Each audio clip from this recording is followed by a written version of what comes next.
Assalamualaikum warahmatullahi wabarakatuh. Om Swastiastu, Namo Buddhaya, salam kebajikan, Rahayu, Rahayu, Rahayu. Halo kanca-kanca kabeh. Jane prak ngomong jane yo malas aku. Ning jane yo nek ngomong yo piye meneh no. Saiki iki masalah babakan konflik ya. Konflik masalah pernasapan ini sekarang lagi viral-virale. Jadi nek saya sendiri nggak ikut ngomong ngono lho. Katanya kepiye ngono lho. Coba.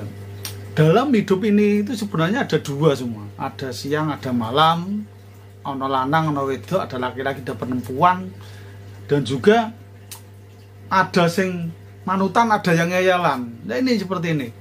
Juga beda ini yang terjadi saat ini tentang masalah polemik nasab ini. Dalam hidup ini ada dua, yaitu ada nasab, ada nasib. Jadi yang dipermasalahkan ini ya dua itu, ngono lho kanca. Jadi nek orang ngomong ke masalah nasib, nasab tidak mungkin akan dimasalahkan. Dan kalau tidak bicara tentang nasab, yang jadi masalah ini nasibe, gitu loh. Nah ini nih, apa sih perbedaan nasab dan nasib? Ya ini saling bersinergi, saling berhubungan gitu loh.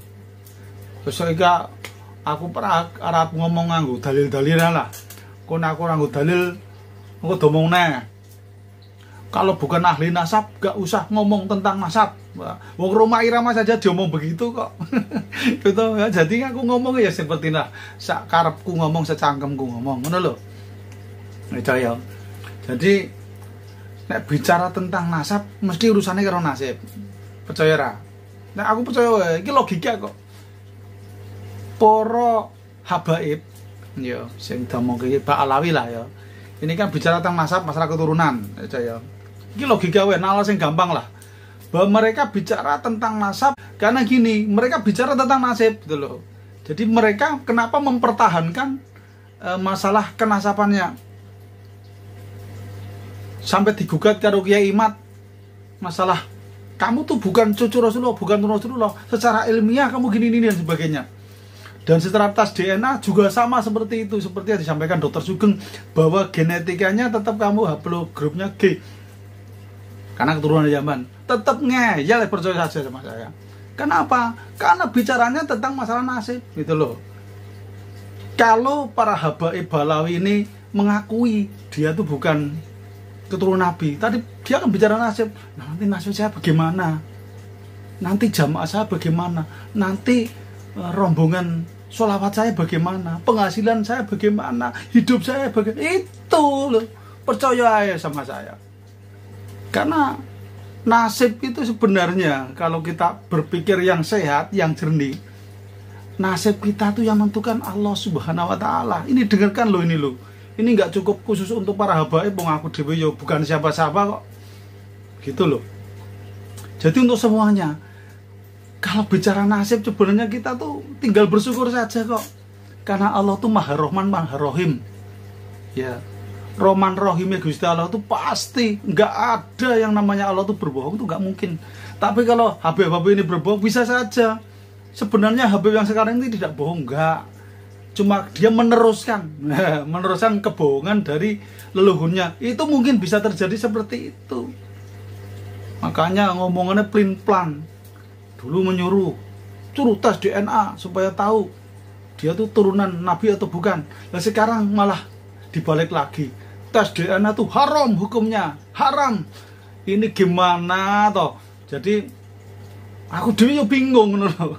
Dadi ngamati ini arep komentari piye, arep melu ngomong ki bingung, ngomong ke masalah dalil, maca kitab Syamsul Bakhira, bicara menang masalah kitab-kitab pernah mumet aku.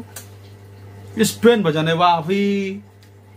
Podo ribut kayak gitu, Kori podo ribut harap debat ya monggo. Dan ini kita tunggu saja kok. Katanya tanggal 10 September besok mereka mau debat akbar di UIN Wali Songo. Kita tunggu saja. Apakah terjadi Al-Kaburi lagi atau gimana? Gak tahu, kita lihat seperti apa. Nanti bisa kita komentari, bisa kita terangkan secara detail gitu loh. Masalahnya ya gitu. Aku sampai puyeng kok Pak. Aku ngomong nang dia nang kene wae ora apa-apa ngomong lah, sak penting menyampaikan unek-unek apa yang disampaikan, yaitu pentingnya penasapan dan pernasiban. Jadi nasab dipertahankan karena nasib. Sebenarnya kalau kita kembalikan lagi, para kaum Ba'alawi atau keturunan Ba'alawi, ya, nggak usah digembur-gemburkan masalah nasabnya, nggak apa-apa kok. Ya, orang itu akan tahu kok. Kalau emas, ya tetap akan kelihatan emas, walaupun jatuh dalam lumpur, dicuci bersih akan kelihatan emas, gitu loh. Jadi nggak perlu digemburkan. Nih saya cucu Rasulullah, cucu keturunan Rasulullah, dan sebagainya. Membangga-banggakan leluhurnya, sedangkan dia sendiri kadang tidak paham dirinya sendiri. Itulah manusiawi. Jadi kalau menurut saya ya, kita nggak usah terlalu dalam memikirkan masalah nasab. Dan nasib itu sendiri Allah yang menentukan. Jadi nanti seandainya selesai perkara ini, insya Allah akan ketemu jalan keluarnya. Nasib Anda semua ini ya, ini di tangan Allah. Percaya wes, sudah percaya gitu. Dan semua permasalahan yang bisa menyelesaikan hanya waktu. Wes percaya. Mau dikejar seperti apa, mau dibuat seperti apa, diramaikan seperti apa, diviralkan seperti apa, seperti ini, wes percaya saja. Yang bisa menyelesaikan hanya waktu. Ditunggu saja, pasti selesai kok. Nggak ada yang tidak akan selesai. Jadi ada permulaan, pasti ada akhiran. Ada suatu permasalahan, pasti ada penyelesaian. Hanya waktu, gitu loh. Nah, waktu ditanyakan kapan? Yuk kita tunggu. Bisa saja dalam waktu cepat, bisa saja 1 tahun, 2 tahun, 3 tahun, dan sebagainya.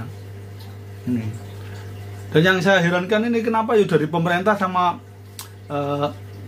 PBNU sendiri tidak cepat-cepat turun tangan menyelesaikan masalah ini. Itu loh yang saya herankan itu. Bagi para youtuber seperti saya juga, ya senang-senang saja, happy kok. Kenapa? Kita menikmati saja kok. Perkara ini menjadikan lahan, gitu loh. Bagi para youtuber jadi lahan, karena tidak selesai-selesai, semakin panjang, semakin tambah tambah pendapatan, gitu loh. Gitu ya teman-teman. Jadi menurut saya kesimpulannya gini aja ya, kita dukung tesis Kiai Imad, dan kita dukung juga perjuangan para habaib dalam mempertahankan nasab dan nasibnya ya. Kita dukung semuanya. Jadi di sini saya tidak bela mana-mana. Yang penting bagaimana sih semua ini bisa selesai dengan baik. Yang jadi habaib, yang dikatakan bohong, ya jangan marah. Habaib itu benar cucu Rasulullah atau tidak, itu tidak masalah. Karena itu urusan Allah. Jadi yang penting itu orangnya bagaimana, akhlaknya bagaimana. Kalau habaib itu baik, ya kita ikuti. Ngalim kita ikuti. Tapi sebaliknya, apabila habaib itu orangnya nggak ngalim, orangnya arogan, orangnya emosionalnya, orangnya itu jahat, tidak sakit itu, tidak berilmu, tidak kita ikuti. Itu ada yang menyatakan seperti itu. Ya monggo, boleh-boleh saja seperti itu. Gitu. Dan ada yang nyatakan lagi, ruginya kita apa? Kalau habaib itu yang kita ikuti itu ternyata bukan cucu Rasulullah, kita nggak rugi kok. Seandainya benar, ya ini yang celaka. Ada yang bilang seperti itu. Ya go sebelah sana lah. Itulah yang ngatakan seperti itu. Ya. Jadi seandainya benar itu cucu Rasulullah, nanti kita di akhirat ditanyakan, halo Arab gimana kamu? Wah, ini ada seperti ya gitu. Ya monggo lah, itu semua suka-suka Anda ya. Tapi menurut saya ya, kita harus mencari menegakkan suatu kebenaran, itu loh. Jadi yang benar, yang namanya bohong ya tetap bohong. Sekali bohong, tetap akhirnya akan ikuti kebohongan-bohongan itu semua kalau nggak dihentikan.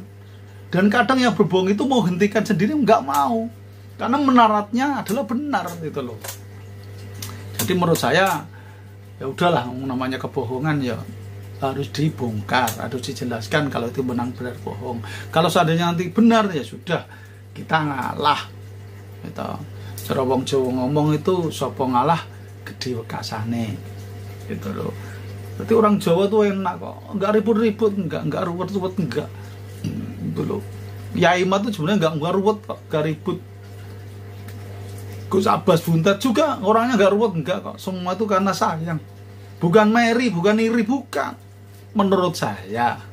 Jadi menurut Anda monggo. Karena ini penting harus saya sampaikan. Urusan nasib dan nasab itu memang seiring sejalan. Gitu loh. Oke teman-teman, itu yang bisa saya sampaikan. Semoga bisa menjadikan perhatian dan inspirasi buat kita semuanya tentang polemik nasab saat ini. Cukup sekian dari saya. Mungkin ada kata-kata yang kurang berkenan di hati panjenengan semuanya. Saya pribadi manusia biasa, tempatnya salah dan dosa. Oleh karena itu saya mohon untuk dimaafkan. Cukup sekian. Wabillahi taufiq wal hidayah. Assalamualaikum warahmatullahi wabarakatuh. Rahayu, rahayu, rahayu.